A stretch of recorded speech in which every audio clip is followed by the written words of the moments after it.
யோபு அதிகாரம் 30. யோபின் தற்போதைய துன்ப நிலை. ஆனால் இன்று என்னை விட இளையோர் ஏளனம் செய்கின்றனர். அவர்களின் தந்தையரை என் மந்தையின் நாய்களோடு இருத்தவும் உடன்பட்டீரேன். எனக்கு அவர்களின் கைவன்மையால் என்ன பயன்? அவர்கள்தாம் ஆற்றல் இழந்து போயினரே.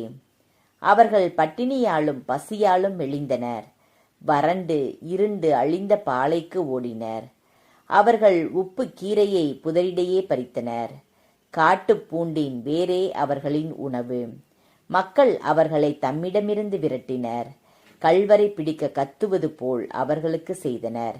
ஓடைகளின் உடைப்புகளிலும் நில வெடிப்புகளிலும் பாறை பிளவுகளிலும் அவர்கள் வாழ்ந்தனர். புதர்களின் நடுவில் அவர்கள் கத்துவர். முட்செடியின் அடியில் முடங்கி கிடப்பர்.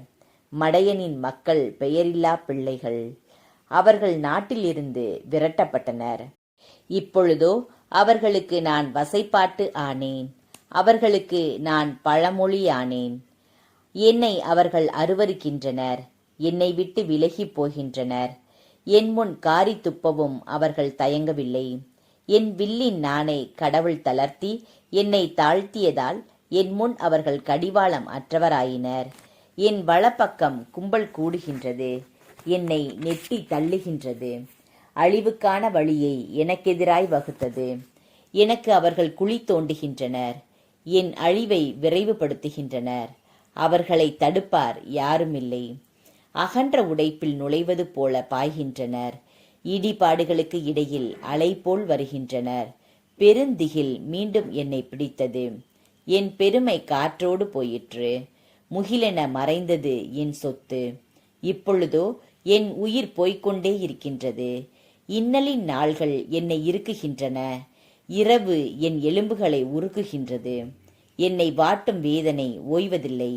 நோயின் கொடுமை என்னை உருக்குலைத்தது.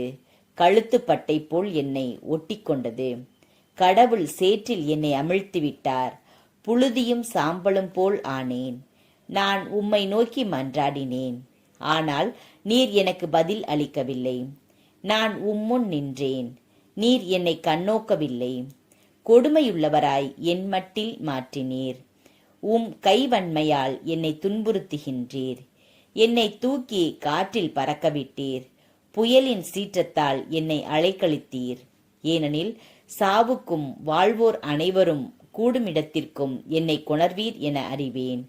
இருப்பினும் அழிவின் நடுவில் ஒருவர் உதவிக்கு அலரும் பொழுது, அவல நிலையில் அவர் இருக்கும் பொழுது எவர் அவருக்கு எதிராக கையை உயர்த்துவார்? அவதிப்பட்டவர்க்காக நான் அழவில்லையா?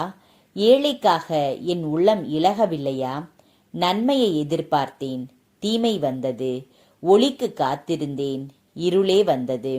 என் குலை நடுங்குகின்றது, அடங்கவில்லை. இன்னலின் நாள்கள் என்னை எதிர்கொண்டு வருகின்றன.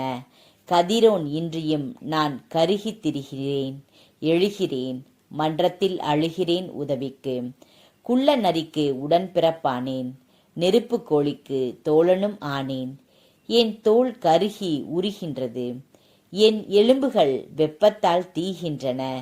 என் யாழின் ஓசை புலம்பலாயிற்று. என் குழலின் ஒலி அழுகையாயிற்று.